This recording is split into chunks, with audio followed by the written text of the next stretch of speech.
Olá, pessoal, boa noite. É um prazer imenso estar outra vez aqui com mais esta ICO Series, hoje falando sobre um tema que nos empolga muito e é de interesse de muita gente, que são os desafios da transformação digital. Eu gostaria, antes de falar um pouquinho sobre a LHH, então a LHH é uma empresa e eu costumo sempre começar pelo propósito, porque eu acho que o propósito não só nos guia, como guia a organização, ela tem como propósito encontrar e oferecer soluções para que pessoas e organizações prosperem no mundo de constante transformação. E para que ela possa cumprir esse propósito, ela atua hoje em 4 pilares. O primeiro pilar é o de review, com soluções de assessment que ajudam a revelar os talentos da organização. Ela tem o Reach, com soluções de coaching e desenvolvimento de talento para que as pessoas alcancem o seu melhor potencial. O Refresh, que nós estamos chamando em português de reposicionar, né, que são as soluções de transição de carreira. E aí a gente tem soluções de transição de carreira para todos os níveis. E existe uma área focada só em transição de carreira para C-Level, que é o ICO, onde eu estou responsável hoje por essa área. E é dentro desse ICO que tem o ICO Series, que é uma dos pilares do ICO. E, por último, nós temos o R de Recruit, com soluções de recrutamento, para achar os melhores talentos para dentro da sua organização. Bom, então agora vocês já falaram um pouquinho, já conheceram um pouquinho da LHH. Eu sou Irene Azevedo, como eu falei, eu estou responsável por essa área de ICO Series, de ICO, onde o ICO Series é uma das atividades, das ações do ICO.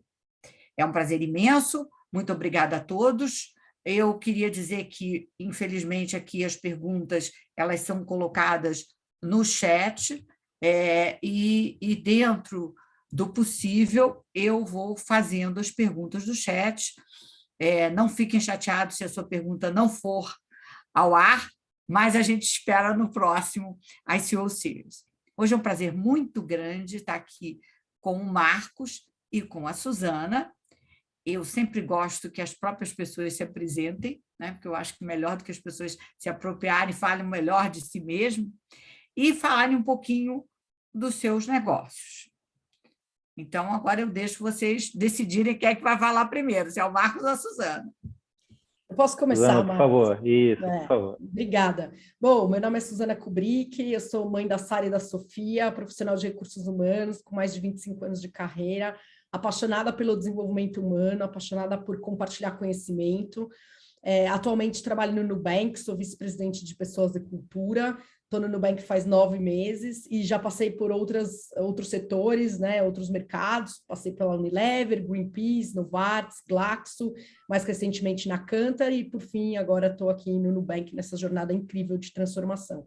É um prazer estar aqui com vocês e falar desse tema tão importante que é a transformação digital. Então, obrigado pelo convite, Irene, obrigado pela parceria aqui, Marcos, e vai ser um excelente bate-papo.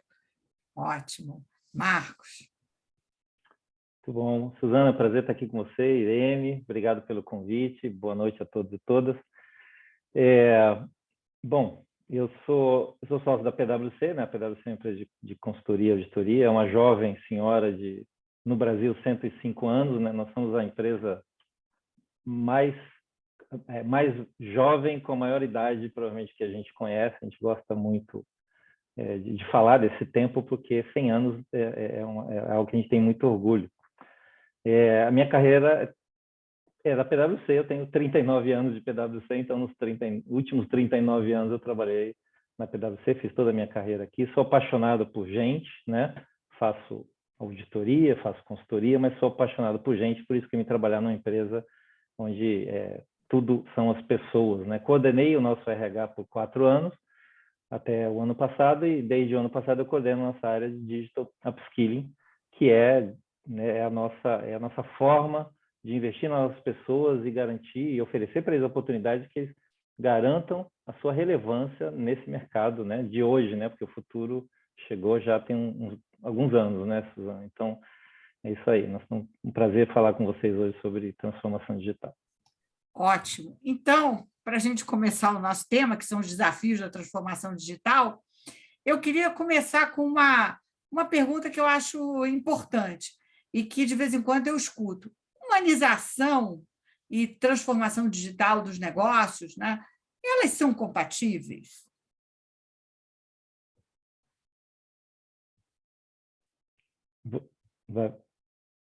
Pode falar, Marcos, pode começar. Desculpa. Tá bom. Obrigado. Irene, eu acho que elas são mais do que compatíveis, elas são complementares e uma precisa da outra, né?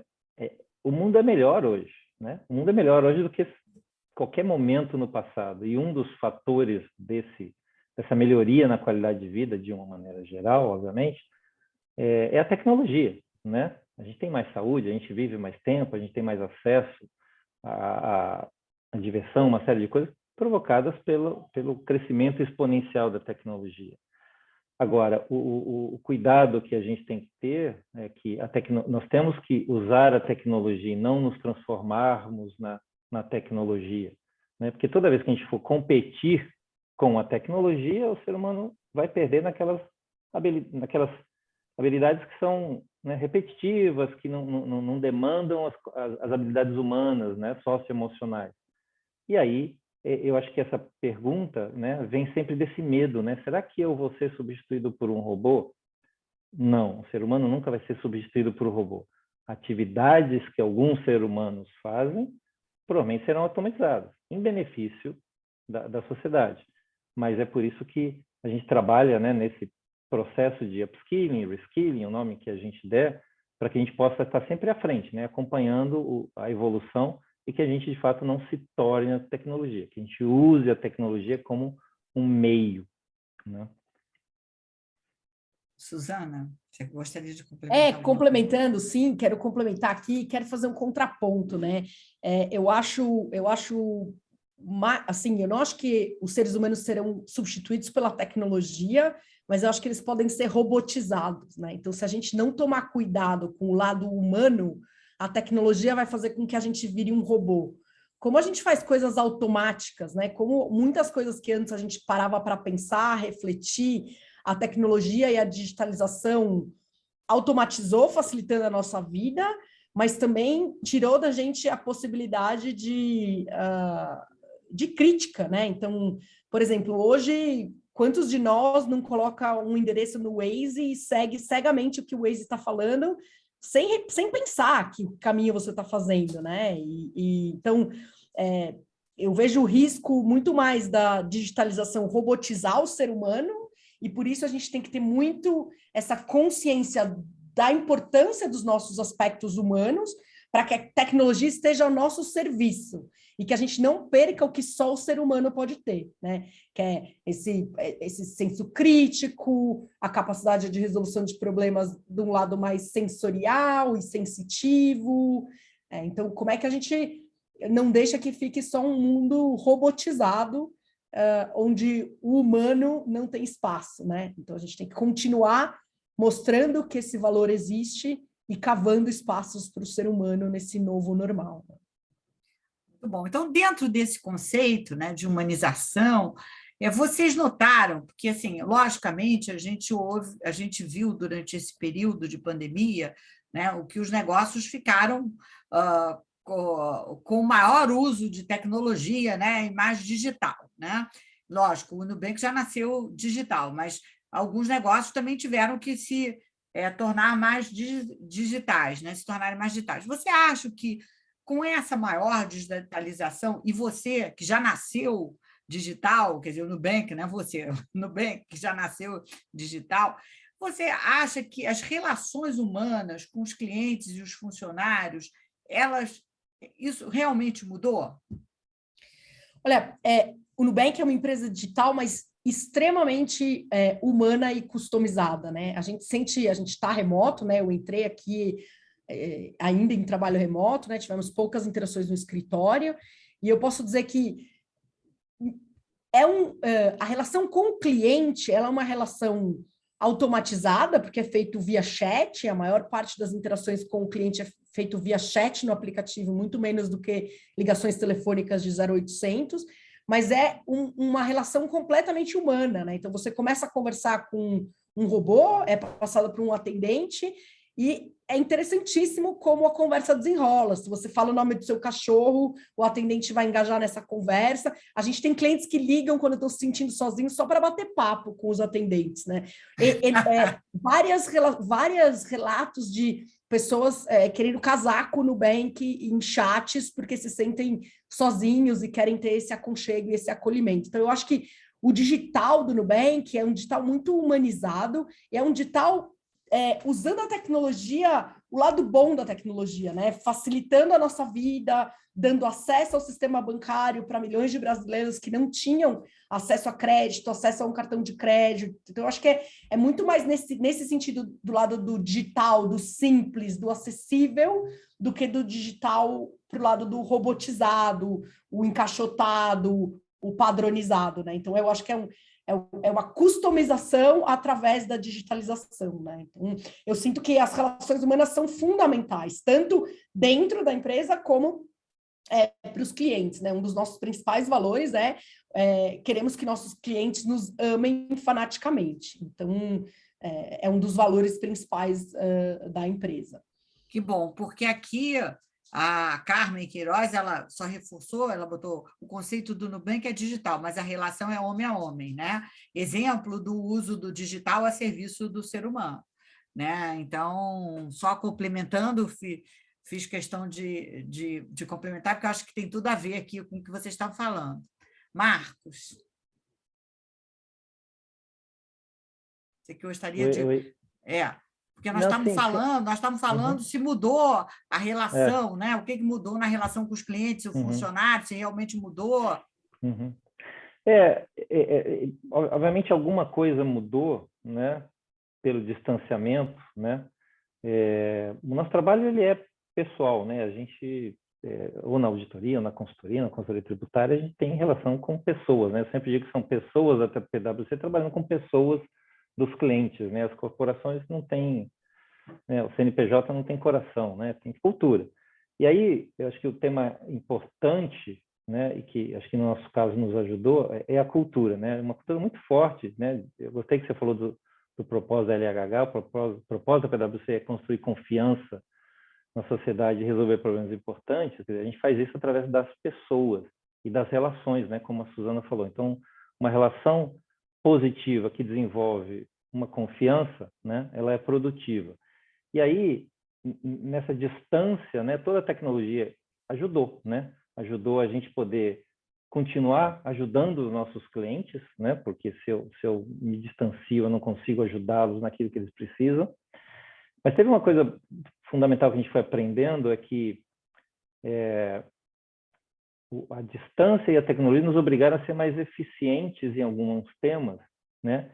E aí, quando eu trabalho e uso determinadas ferramentas tecnológicas, sobra mais tempo para essa relação, né? Então, num exemplo muito simples dentro do trabalho de auditoria, a gente tem que lidar com um volume enorme de dados, eu aprimoro a minha capacidade de lidar com esses dados, eu sobra mais tempo para conversar com o cliente sobre os insights que eu observo naquele dado, né? Então, ao longo desse 1 ano e meio, a gente foi acelerado no uso de ferramentas para trabalhar com dados de uma maneira muito grande, e que aí a gente está trocando o dado, eu vou chamar do tempo de menor qualidade, que é aquele de ficar olhando para números, para um tempo de maior qualidade, que é ficar lidando com o cliente diretamente, né?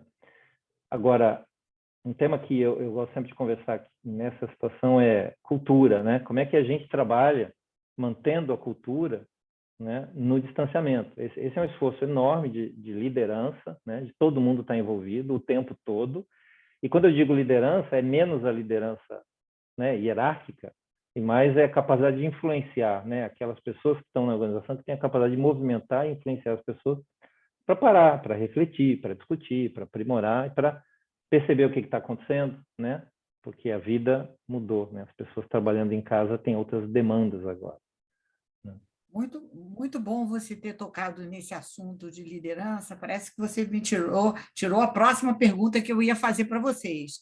né? É um cenário que nós vivemos bastante desafiador, né? E daqui para frente eu acho que vai ser tão desafiador quanto o que foi, com outras coisas acontecendo, né? Eu acho que não vamos mais ter céu de brigadeiro. Bom, mas, e de qualquer maneira, isso é um impulso, né, para a gente melhorar e se desenvolver, porque eu digo que crise é sinônimo de oportunidade, é para a gente ir se melhorando. Mas, então, dentro desse cenário, vocês acham que mudou o estilo de liderança? Vocês percebem que um estilo de liderança mais colaborador, mais participativo, está mudando? O que vocês acham do estilo de liderança a partir desse momento que a humanidade inteira viveu? Para mim, assim, eu acho que no começo da pandemia, né, no primeiro ano, podemos dizer assim, da pandemia, o que eu senti foi que quando as pessoas perguntavam numa reunião, oi, tudo bem? Era meio que, né, normal, oi, tudo bem? Tudo, vamos lá. Com o começo da pandemia, o oi, tudo bem, era um tudo bem genuíno, né? Virou muito mais humano. A gente queria saber, né? Tá tudo bem, Irene? Tá tudo bem com você, com a sua família? Tá todo mundo seguro?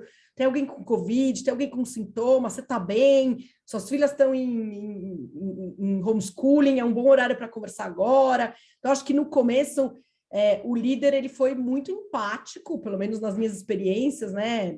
Passando por 2 empresas aí nesse momento de pandemia, os líderes muito empáticos, entendendo a situação, tolerantes com barulho, tolerantes com o momento, tipo, não dá para falar agora. Então, acho que, por um lado, sim, eu acho que os líderes se tornaram mais próximos, mais humanos, até líderes estrangeiros que não têm esse costume, né, do latino de entrar um pouco na vida, eles estavam dentro da nossa casa, vendo as coisas acontecerem.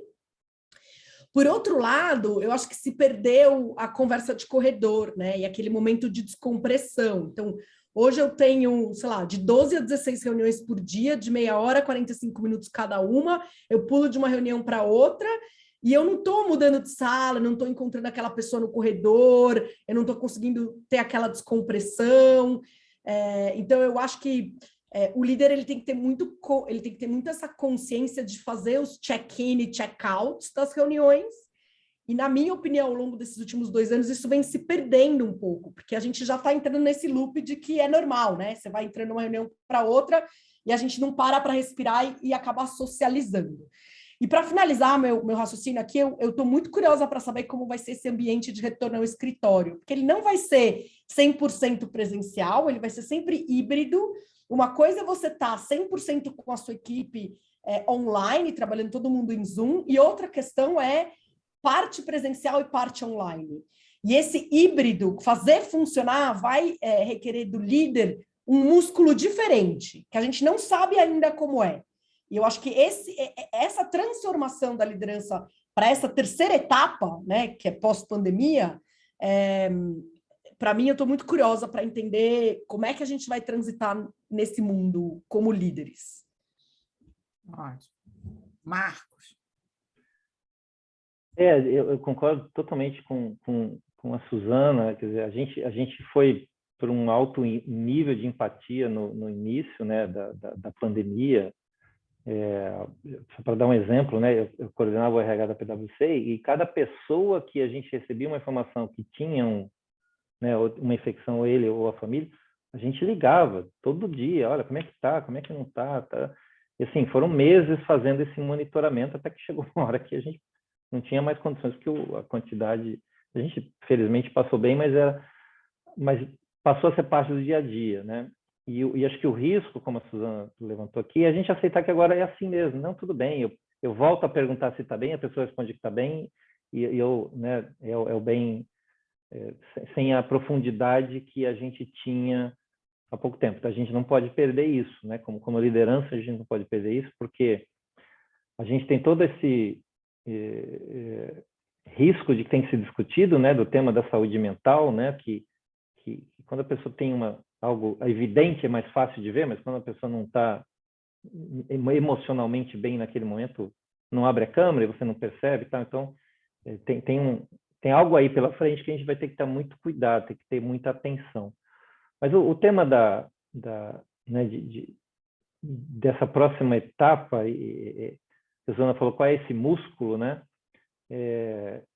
Eu acho que os líderes que tiverem aprendido que essa já não é um caminho realmente linear, que ele é variável, que um dia é de um jeito, outro dia é de outro, tal, eles vão ter condições de se adaptar melhor a esse futuro, né? Saber que nem toda conversa é a mesma, ela tem que ter um repertório diferente de preocupações com os profissionais, uma forma diferente de lidar com as questões do dia a dia. Eu gosto sempre de dar exemplo. Se eu hoje ligar para uma equipe minha que está atendendo um cliente e falar, pessoal, vamos almoçar? Né? Porque hoje já dá para almoçar, são 4, 5 pessoas, a gente vai com cuidado, que era a coisa mais legal que a gente fazia antes, né? Para essa conversa de corredor, como a Suzana falar. E esse convite pode ser um problema para as pessoas, né? Porque um mora em Osasco, outro mora em Santo Amaro, outro mora em Santana, e aí eu tenho que tirar eles da casa deles para um almoço, né? Eu tenho que ter essa sensibilidade que talvez não funcione naquele dia. Talvez todos queiram, mas um profissional tem um filho em casa e na hora do almoço ele tem que estar em casa para dar comida. Então ele não pode vir almoçar comigo.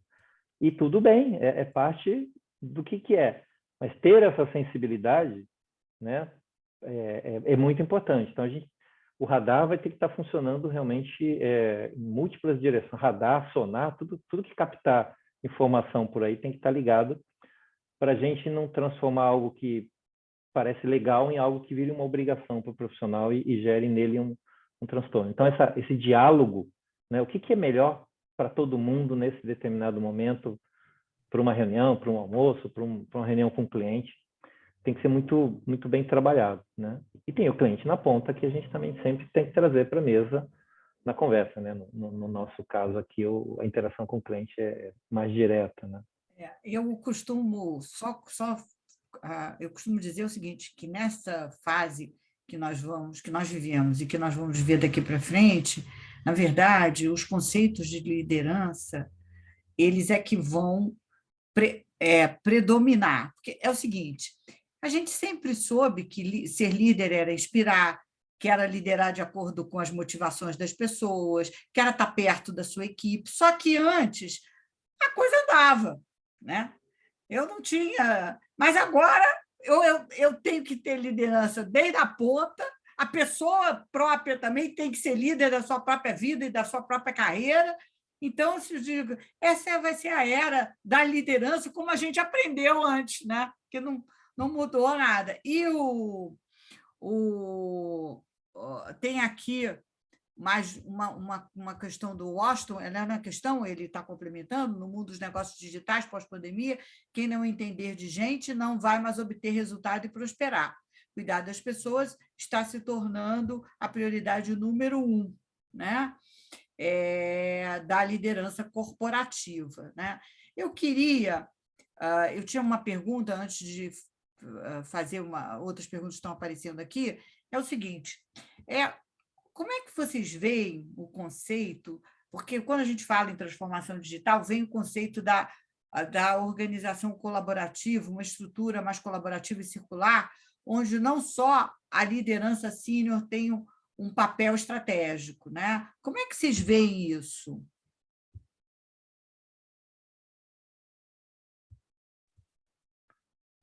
Irene, eu vejo assim, de cara com muitos bons olhos, né? Porque eu acho que você tem um conjunto de elementos aí.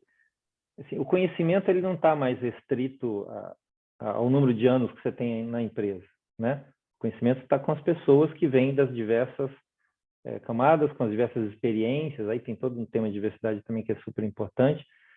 Então, e principalmente quando a gente fala em tecnologia, né? E digital e o mindset que eu acho que eu só queria fazer um parênteses aqui. Eu falo muito de digital mindset. Digital mindset na PwC a gente enxerga com 4 elementos, né? É você ter isso que vocês acabaram de falar, autoliderança no desenvolvimento do conhecimento, né? Eu preciso ir atrás do conhecimento e usar as várias formas de conhecimento. Eu preciso fazer de uma maneira ágil, né, no sentido de que eu posso testar, eu posso conhecer uma coisa hoje, já não ter serventia, eu vou procurar uma outra coisa, eu posso arriscar aqui e ali. Dentro de um ambiente onde eu sou otimista com o futuro, né, mas também sei lidar com as variações aí de temperatura e pressão que ocorrem de manhã, de tarde e de noite. Então, esse conjunto para a gente é ter um pensamento, ter uma mentalidade digital. Isso não é privilégio de uma pessoa como eu, de 50 e tantos anos de idade, de 40 de profissão, né? Isso está nas pessoas. Então, a nossa capacidade de buscar essas pessoas para montar as nossas equipes, né, é o que vai fazer a diferença das empresas que vão ter sucesso. A gente tem algumas atividades dentro da PwC, dentro da minha Digital Upskilling, e é muito interessante porque a gente junta em grupos de aprendizado 80 pessoas num programa de 6 meses de duração e que tem gente de 15, 20 anos de firma e gente que tem 1 ano de firma. Tenho secretárias e eu tenho gerentes de consultoria e todos trabalham em conjunto. E é muito bacana que quando a gente entra nas atividades, em pouco tempo eu já não sei mais quem é quem ali. Eu estou pouco interessado em saber se a pessoa é mais experiente, se entrou agora, o que é. Porque todos contribuem de uma maneira muito colaborativa, como você está dizendo. E é riquíssimo esse processo, porque as soluções que saem dali certamente são muito melhores do que se eu usasse o modelo tradicional. Eu pego lá uma equipe, um sócio, gerente, 2 sêniores e eles desenvolvem alguma coisa. Né? Porque o pessoal que está trabalhando lá é que sente a dor, né? Não é o sócio que está sentado na cadeira, ele tem as dores dele. Né? Então, o pessoal que está lá na operação é que sente a dor e que ajuda no desenvolvimento das soluções. Muito bem. Suzana, queria Eu complementar? quero contribuir, sim. Vou dizer que no início da minha carreira, eu trabalhei na Unilever, eu trabalhei numa fábrica onde tinha um modelo de equipes dentro da fábrica com autogestão, autogerenciável, né? Eu gosto muito desse conceito da organização colaborativa, onde todo mundo é líder, né? Eu sou líder de mim mesmo, sou líder de equipe, sou líder dos negócios. Acho super interessante, mas é muito difícil, assim, é um ambiente onde você não tem clareza de quem é o decisor final e tudo é feito via negociação e influência. Então, você precisa de mecanismos muito claros de como essa colaboração vai funcionar.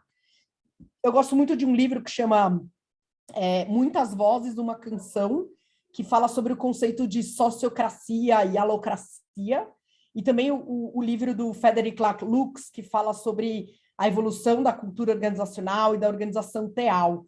Você vê que chegar nesse estágio de maturidade para que essa colaboração aconteça sem você precisar do líder sênior dando a direção estratégica é muito interessante. Assim, eu ainda vejo como utópico, eu vejo como incrível, eu acho que é ali que a gente tem que conseguir chegar, mas a gente precisa de todos os elementos do sistema com uma maturidade para fazer isso acontecer. Né? E, para mim, a grande pergunta é como chegar nesse estágio de maturidade? Né? Como é que a gente testa, experimenta, erra, volta e chega nesse estágio de maturidade? No Nubank, a gente trabalha com o conceito de squads, então a gente trabalha com equipes multifuncionais, ágeis, no modelo de squad, mas cada squad tem um lead. Então, assim, no momento em que precisa priorizar ou que tem algum conflito em divergências de opiniões, etc., você tem clareza de quem é o tomador de decisão, né, para poder seguir em frente. Então, eu acho que é colaborativo versus uma empresa mais hierarquizada, uma estrutura mais tradicional, mas não chega no extremo da colaboração, da sociocracia e da alocracia, que são conceitos incríveis de organização. Perfeito. E eu acho que só tem, Suzana, um caminho para a gente conseguir caminhar no sentido de inovação e colaboração, que é o autoconhecimento. Porque se eu não me entendo como um ser único, com minhas peculiaridades, eu jamais vou conseguir entender o outro e, com isso, ser colaborativo. E, com isso, eu tenho uma terapeuta que é minha grande mestra, ela diz assim, felicidade é você se conhecer, é você entrar dentro de você e conhecer esse mundo. E inovação é gente feliz. Então, eu acho que só tem esse caminho, e é um caminho longo, né? É um caminho longo para a gente ter efetivamente a colaboração. Chegar num estágio mais elevado vai ser um caminho mais longo, é uma estrada, é uma jornada, assim como o autoconhecimento é uma jornada. Desculpe, falei, mas só quis complementar. Agora, aqui tem uma pergunta da Carmen Queiroz, de Queiroz Leite. Ela diz: quais as principais mudanças que podemos esperar com essa transformação digital? Digo, em termos de competências e relação humana, porque, como bem colocado, o híbrido veio para ficar. Vários temas, então, estão por trás, como gestão do tempo e uma série de outros temas. Então, vocês poderiam complementar um pouquinho o que a Carmen perguntou? Quem vai falar primeiro? Eu posso falar primeiro aqui, né? Eu acho que, para mim, a principal mudança, a gente estava falando isso um pouquinho mais antes da gente começar aqui, né, no aquecimento, a principal competência e mudança que a gente precisa ter é aprender a aprender e aprender a desaprender. Então, o que funcionava antes não vai funcionar agora e a gente tem que ter um novo aprendizado, né? Eu passei uns dias no escritório, algumas semanas, e é impressionante, assim, como é diferente você ter que ficar mudando de sala de reunião, né? Você tem que pensar que tem que parar para almoçar, que, enfim, tem toda uma lógica que funcionava antes, né, da gente entrar na pandemia, que parou de funcionar, começou a funcionar de outro jeito e vai ter que voltar a funcionar de um terceiro jeito. Então, para mim, essa questão de se readaptar, reaprender, é uma competência super importante nesse momento de transformação digital, não só do mundo pandêmico e do mundo híbrido. Outra competência importante, né, além do autoconhecimento que a Irene comentou, é a empatia, é você conseguir se colocar no lugar do outro, ter uma escuta ativa, né? Conseguir se perceber e perceber o outro no ambiente. Então, eu acho que a gestão do tempo, como colocado aqui pela Carmen, é um desafio, mas eu acho que ele é um desafio que a gente vai ter que ter cada vez mais consciência de fazer escolhas, né? Porque o mundo vem e nos atropela, né? Gosto muito de fazer referências a livros aqui, não sei quem leu o livro que chama A Sociedade do Cansaço, que é de um coreano incrível, e ele fala isso, a gente vira escravo do nosso próprio tempo, né? E essa questão de equilíbrio, trabalho, família, é um dilema que acontece mesmo antes da pandemia. Talvez a gente economizou o tempo de transporte, a gente não precisa mais ficar indo e voltando, a gente economizou, e em vez de ocupar isso com lazer e com família, a gente ocupou com trabalho, né? Mais trabalho durante esse tempo do traslado. Mas, para mim, enfim, concluindo, são essas as competências que a gente tem que estar um pouco mais atento nesse mundo pós-pandêmico e híbrido. Ótimo. Marcos. Não, de fato, Suzana, a gente está falando do aprender e desaprender, né? Eu falo algo que vale um pouco para a minha profissão, não sei se é tão genérico assim, que é até pouco tempo atrás, se eu ficasse 3 ou 4 anos estudando sobre um determinado tema, né, eu era um especialista e eu tinha esse valor, né? Eu sou um especialista porque eu conheço esse tema. Hoje, a percepção que eu tenho é que eu sou um obsoleto se eu conhecer esse tema por tanto tempo sem buscar, e eu não estou falando nem só de atualização do mesmo tema, mas amplitude de conhecimentos, né? Então, essa capacidade de buscar novos conhecimentos a partir da minha base, né, eu acho que é uma competência relevante, porque a obsolescência é muito rápida, né? Ela está muito acelerada, né? Essa sensibilidade também da percepção das relações humanas, você falou da escuta ativa, e eu não vou me lembrar do nome do livro que eu li, mas ele falava sobre escuta generativa, e eu gostei muito desse conceito de uma escuta que gera novas coisas, né? Eu uso a empatia, eu ouço, e aí a gente constrói algo a partir daquela escuta, daquela relação, né? Uma escuta que gera novas coisas para a gente sair daquele lugar, né? Para a gente caminhar. E eu gostei bastante, eu sempre usava esse conceito da escuta ativa, que é super importante, às vezes é isso mesmo que você precisa, né? Só uma escuta, mas vamos transformar isso numa ação positiva para os dois interlocutores ali, ou para o grupo, né? Então, você vê que a gente fala, e a gente vai voltar sempre nos temas das competências humanas, das habilidades, né? De empatia também, de compaixão, para a gente poder, né, entender o que está acontecendo com o outro e com a gente mesmo, né, Suzana? Você falou, a gente passou por esse processo todo e a gente acha que tem que trabalhar mais, que tem que entregar mais, e uma hora, peraí, eu preciso cuidar de mim, né? Eu preciso cuidar do meu entorno aqui, e tudo bem, né? Eu não estou fazendo nada de errado quando eu olho para dentro, eu não estou sendo egoísta e tudo mais. Mas a gente quando eu falei aquela hora dos elementos, né, do conceito que eu gosto de usar do mindset, essa habilidade de olhar para o futuro, né, e separar do ruído todo o que tem de bom vindo, né, e entrar nesse mundo e usar isso a nosso favor, eu acho que é uma coisa super importante, para a gente também não ficar, né, no pessimismo, né, de, olha, a pandemia não vai passar, né, tudo isso, muita coisa ruim que está acontecendo, mas tem muita coisa boa para acontecer e a gente precisa ser agente ativo desse processo, buscando esses temas bons, usando a tecnologia como ferramenta, usando a tecnologia como nosso aliado, né? E não... porque a reação à tecnologia, ela também leva para um caminho ruim, né? Que não vai gerar coisas boas, né? Então é importante a gente conhecer para poder aproveitar o que tem de bom vindo por aí. Muito bem. Ouvindo vocês falarem, me veio uma habilidade que, no fundo, toca muitas coisas que vocês falaram, que é a humildade, né? É a humildade de saber que a gente não sabe nada, né? Que a gente tem um caminho ainda muito pela frente, e a humildade de aprender e a humildade de desaprender. Ótimo. Então, agora, se vocês pudessem falar um pouquinho mais desse conceito de tecnologia a favor dos negócios, né? Porque a gente falou um pouco das pessoas a favor dos negócios.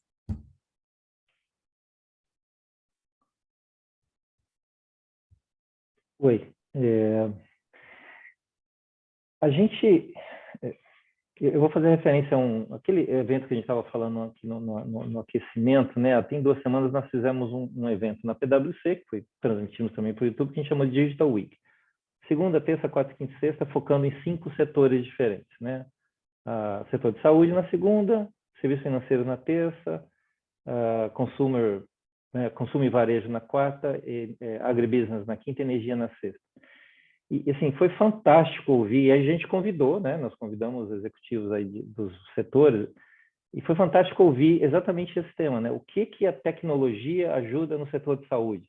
Experiência do paciente. A gente não tinha teleatendimento, né? Teleconsulta, agora a gente tem. Quer dizer, a gente tinha que se deslocar, pessoas que não podiam se deslocar, tinham que se deslocar para ir para o médico, que não era possível. Tá? Esse é o básico, né? Todo o uso da tecnologia a favor do conhecimento do paciente como uma pessoa ampla, né? Tudo aquilo, a história de vida dele, quer dizer, o acesso a dados imediatos, independente da unidade onde ele entra e tudo isso é a favor dos negócios, a favor das pessoas. Na terça-feira, que foi o setor do dia de serviços financeiros, para dar um outro exemplo que eu fiquei maravilhado, a gente teve inovação no setor financeiro como forma de inclusão, né? Como a Suzana falou, a gente tem um número monstruoso de desbancarizados. Então, a gente teve o Sérgio Al eu vou esquecer o nome da entidade que ele criou, uma fintech que ajuda pessoas, né, empresários e empreendedores negros a obterem linha de crédito, né? Porque era a dificuldade que ele tinha, né? E também tivemos uma outra pessoa falando sobre o Elas Bank, né? Que é uma fintech que foi criada para atrair mulheres para o sistema financeiro, né? Ela deu um percentual lá que me chamou a atenção. Apenas 8% dos investidores no Brasil são mulheres. Quer dizer, a gente tem um mundo, né, de pessoas fora do sistema financeiro. Então, a gente foi passando em todos os setores, e todos os setores estão usando a tecnologia para ganhar agilidade, para entrar em novos mercados, para desenvolver soluções que não existiam, sempre em benefício do cliente, do consumidor, ampliando a experiência do consumidor, né? No dia de varejo, a gente conversou sobre a importância do conhecimento do consumidor para você desenvolver uma experiência customizada para ele, né? Para que ele possa ter um retorno melhor do produto, do serviço que ele está buscando, né? Uma coisa mais pessoal e, portanto, uma satisfação. Então, é isso que a gente tem que buscar em cada um dos nossos negócios, e na PwC, na forma como a gente entrega os nossos negócios não é diferente, daí todo o investimento que a gente está fazendo, para que as nossas pessoas também usem a tecnologia a favor do nosso cliente, né? Seja na solução dos problemas dele, seja também para facilitar a execução daquilo que que a gente já faz e que, sem a tecnologia, é algo que acaba gerando perda de tempo para o cliente, perda de qualidade, e a gente não consegue gerar essa confiança, né, que é o nosso propósito. Ótimo. Falando sobre Nubank, né, o nosso negócio depende completamente da tecnologia, né? Nós nos reconhecemos como uma empresa de tecnologia que oferece serviços bancários, mas hoje não somos um banco, somos uma empresa de tecnologia. Ou seja, chegar a quase 50 milhões de usuários no Brasil sem ter uma única agência bancária, né? Só pode acontecer através da tecnologia. Então, eu vejo a tecnologia como um enabler dos negócios, né? Ela está a serviço dos negócios e a gente tem que usar a tecnologia cada vez mais para simplificar, para desburocratizar, para dar acesso. Eu acho que esse é o papel da tecnologia nos negócios. Ótimo. Bom, então agora uma curiosidade que eu queria saber de vocês. É o seguinte, como é que foi planejar, navegar, liderar nesse período de extrema incerteza? Posso começar essa? Pode começar, Suzana, por favor. Falando do ponto de vista de recursos humanos, foi um período muito, muito difícil e estressante, porque eu acho que o cuidado com o colaborador, né, se tornou parte fundamental da nossa agenda, né? O cuidado com o colaborador, o cuidado com a família, a preocupação com a saúde física, mas também com a saúde mental, né? Eu acho que não só as pessoas dando conta do trabalho, mas dando conta da família, com as mortes muito próximas acontecendo. Então, eu acho que o apoio dos profissionais de recursos humanos passou a ser um apoio muito importante, não só para os negócios, mas para as pessoas, né? Para o lado humano das pessoas. E muitos líderes não tinham esse traquejo. Então, conseguir dar o suporte para esses líderes foi fundamental. Para mim, eu acho que com a minha equipe, criando muita empatia, mostrando vulnerabilidade, né, sendo ser humano também, tendo dias bons e dias ruins, eu acho que é a forma da gente liderar, né, e da gente dar o exemplo. Contando uma situação engraçada que aconteceu comigo, ou surreal que aconteceu comigo, eu estava no meio de uma entrevista, eu estava entrevistando um candidato para uma vaga bastante sênior, e estou em casa, meu marido estava com as crianças, estava ainda bem naquele período de lockdown, e eu começo a ouvir a minha pequena chorar, mas chorar de um jeito que era diferente, assim, não era um choro de briga, de manha. E aí eu falei para a pessoa, você me dá um minutinho que a minha filha está chorando, eu preciso ver o que é. Aí eu fui lá, o dente dela estava quase para cair, assim, e ela estava com aquela aflição, precisava puxar o dente, o marido não conseguia puxar, eu voltei e falei assim, não sei se você é mãe, mas você me dá um minutinho que eu vou arrancar um dente, e eu vou voltar, mas eu vou precisar de mais uns minutinhos. Imagina a pessoa nervosa na entrevista, o entrevistador interrompe porque tem que arrancar um dente, né? Então, é isso, assim, a gente é vulnerável, a gente é ser humano, a gente tem que mostrar que é a vida como ela é. Tem uma criança de 6 anos aqui, o pai não está conseguindo arrancar, eu fui lá, barrei o fio dental, arranquei o dente, voltei para a entrevista e a pessoa passou, está trabalhando no Nubank, está tudo bem, né? Então assim, eu acho que o líder conseguir ser genuíno e mostrar essa vulnerabilidade é fundamental, não só nesse momento, mas em qualquer momento da carreira, né? Marcos. É bacana, Suzana, porque a gente conseguiu, né, transformar a vulnerabilidade de defeito, de fraqueza para fortaleza, né? Eu gosto muito dos seus discursos porque realmente até não muito tempo atrás, né, um líder demonstrando vulnerabilidade, muitas pessoas encaravam como uma fraqueza, né? E eu nunca concordei com isso, mas era o mundo que a gente vivia. E agora, quanto mais humanos nós somos, é óbvio que nós somos vulneráveis. As coisas acontecem, a gente não tem controle, a gente tem que fazer parte, né? E mais do que isso, e tanto quanto isso, né? Compreender isso nas nossas pessoas também, né? Que nem sempre podem estar no melhor dos momentos, né? Acho que todo mundo passou por essas situações de adaptar a agenda, né? Porque, né, tem os temas familiares. Mas na sua pergunta, Irene, foi difícil, e eu vou te dizer, a parte mais difícil era não saber o que ia acontecer, né? Toda essa insegurança de, tá bom, vocês devem se lembrar, eu me lembro, né? 17 de março eu mandei um e-mail para toda a organização dizendo, a partir de segunda-feira ninguém vem para o escritório. A gente pensava em uma semana, 2 semanas, 1 mês, 2 meses, né? E há pouco tempo a Suzana falou, nós já estamos no 2º ano da pandemia, né? E a gente fala, pô, a gente já acha natural que nós estamos no 2º ano. E lá atrás a gente pensava em, será que em 30 de junho a gente volta? Né? E quando é que volta ao normal? E eu tinha isso comigo, né? Quando alguém falava assim, quando a gente volta ao normal, eu falava, um de nós dois não está entendendo o que está acontecendo aqui, né? Porque voltar ao normal a gente não vai. Mas como é que você lidera isso, né? 4.000 pessoas, né? Atendimento a clientes, todas. E aí começam a surgir aquelas coisas que você não espera, né? Olha, a minha cadeira aqui em casa não é adequada para eu trabalhar. O que eu faço, né? Pega a cadeira. A gente despachou 3.000 cadeiras para o Brasil. Até eu estou com a minha cadeira do escritório aqui em casa. Mas aí tem o tema da conexão, tem o tema da energia, tem o tema da alimentação.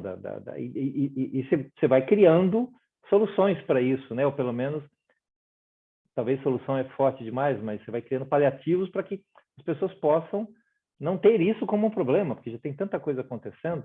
Então, foi difícil. Mas, ao mesmo tempo, eu vou te falar que eu fiquei muito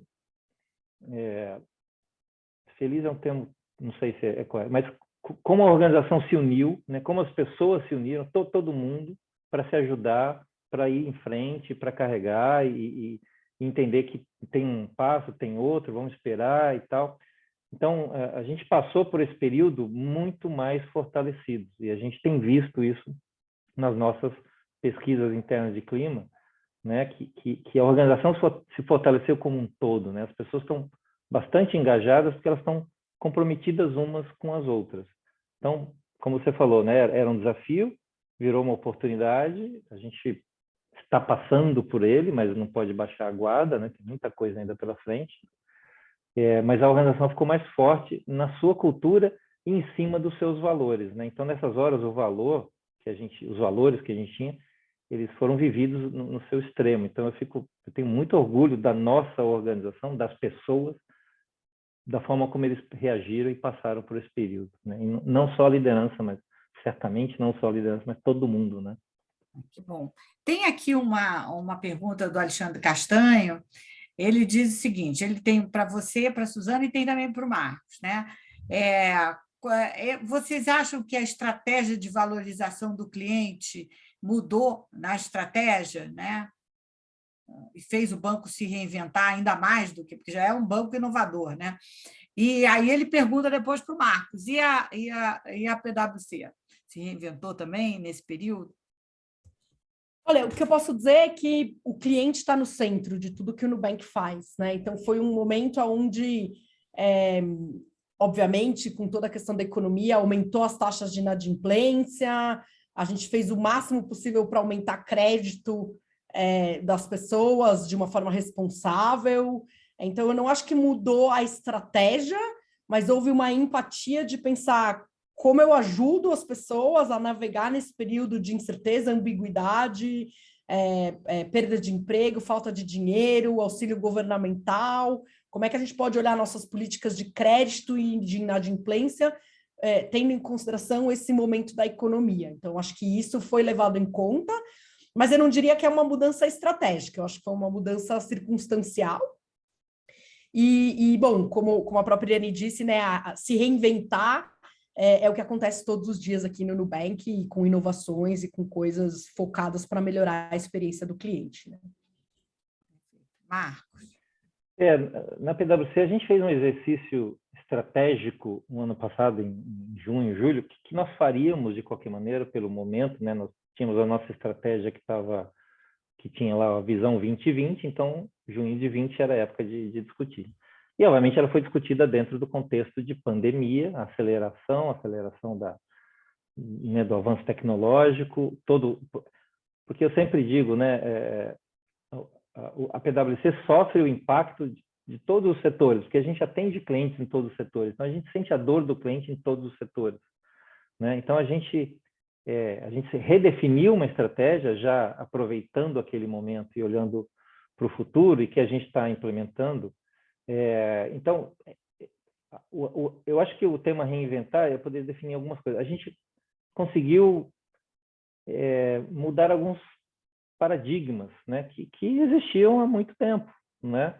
Então, eu não estou de terno, estou com uma camisa polo, né? Eu usava terno, gravata, né, o tempo todo. Eu continuo sendo o mesmo profissional, eu acho que eu continuo trabalhando tão bem como eu trabalhava antes, mas tinha estrutura, tinha o dress code, tinha a forma como a gente habitava o escritório, né? Tinha uma série de outros hábitos, não só da PwC, né, do mercado e que eles esperavam em empresas como a da PwC, que a gente foi mudando. E isso gera uma série de outros benefícios, né, que ele tira um pouco de tensões que às vezes existiam sem grandes necessidades. Mas a coisa mais... Tem duas coisas super importantes que a gente acelerou e a gente divulgou isso para o mercado no que a gente chama da nossa... a gente chama The New Equation, a nossa nova equação para o mercado, que é construir confiança de uma forma sustentável, né, para gerar resultado. Então, a gente acha que confiança e sustentabilidade vem antes do resultado. O resultado é o output, né? Confiança e sustentabilidade é o input. E aí, como é que a gente está fazendo isso? Né? Com investimento pesado em tecnologia, né? Nós também somos uma empresa de tecnologia e a gente presta serviço de auditoria, consultoria tributária, mas somos uma empresa de tecnologia. A gente usa... Tudo que a gente faz tem tecnologia.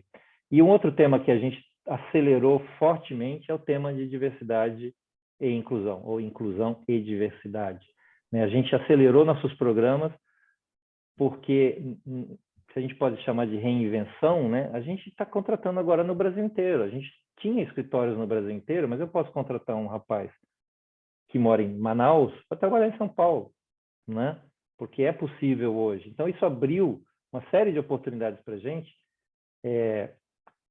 endereçar o tema da diversidade, né? Nos 5 elementos que a gente, nos 5 pilares que a gente tem, que são super importantes para a gente, que é de gênero, raça e etnia, né? LGBTQIA+, pessoas com deficiência e geração.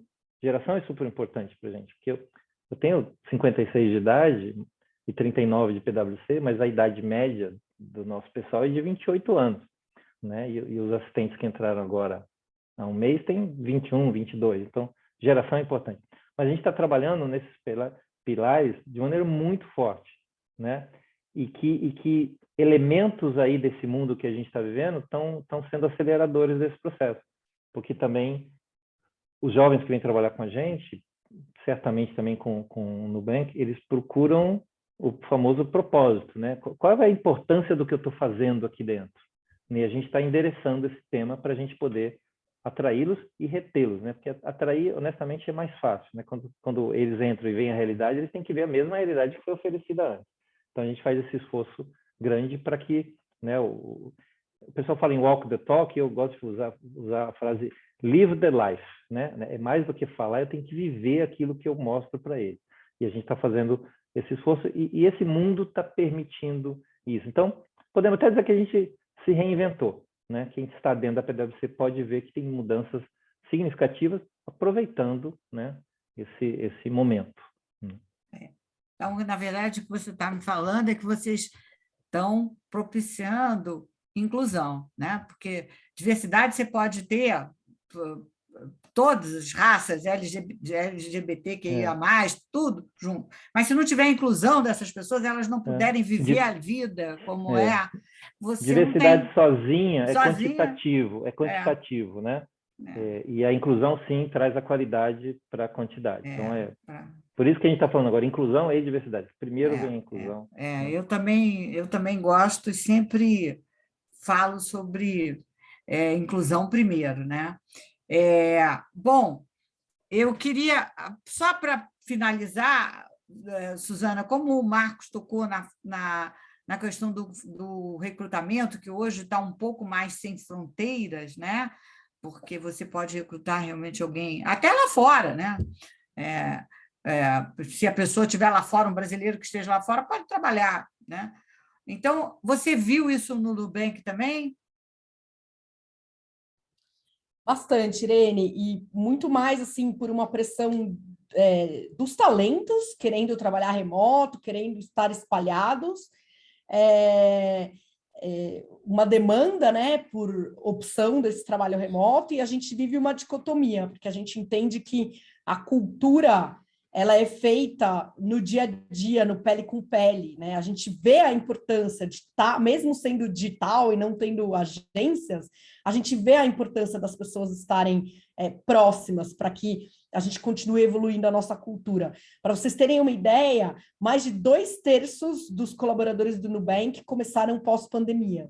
A gente cresce num ritmo tão exponencial que 2/3 nunca pisaram no escritório. E a gente vê que faz muita diferença os rituais, a presença. Então, como esse paradoxo de conseguir balancear o talento remoto, podendo estar morando em qualquer lugar, podendo estar vivendo em qualquer lugar, com a necessidade de estar com alguma frequência no escritório para viver a cultura e para construir essa cultura, né, e para levar o patamar da cultura do Nubank para o outro lado, é a equação que a gente está tentando ver como vai resolver daqui para frente. Muito bom, gente. Então, nós estamos chegando ao final. Vou pedir para Marcos e Suzana se despedirem e fazerem o fechamento final. Obrigado, Irene. Bom, obrigado pelo convite. Suzana, prazer enorme estar aqui com você, né? O Nubank é uma referência, todo mundo tem bastante a aprender com o Nubank. Falar de um tema que eu sou apaixonado, eu posso ficar aqui a noite inteira falando que eu não me canso, né? Então foi um prazer enorme. Espero que todos fiquem bem e sejam positivos. A gente tem muita coisa boa para acontecer e muitas oportunidades para todo mundo. Que fiquem bem, né? Com saúde. Suzana. Muito obrigada, muito prazer também, Marcos, estar aqui com você, compartilhando esse papo tão gostoso, né? Irene, pelo convite, pela iniciativa, e reforçar mais uma vez, né, que a humanização e a digitalização, elas dependem uma da outra, né? Elas precisam uma da outra, e a gente não pode deixar com que a tecnologia tome conta da nossa vida, e também não pode viver uma vida alienada da tecnologia, sendo que a gente pode usar ela a nosso serviço para facilitar, simplificar, criar dinamismo. Então, como é que a gente faz essa dupla dinâmica funcionar da melhor forma para a nossa vida e para a sociedade? Então, muito obrigada e um prazer estar aqui. Olha, o prazer foi todo meu, eu agradeço aos dois por essa aula que a gente teve, né, de como a transformação digital vai transformar as nossas vidas e já está transformando as organizações. E a todos vocês, então, eu desejo um feliz Natal, né? Um excelente 2022, né? Que a gente já estamos começando a ver uma luz, né, no final do túnel. Lógico, vai ter tropeço, vai e volta, mas já é um outro cenário. Então, muito obrigada a todos e a gente se vê no ano que vem. Um beijo a todos. Tchau.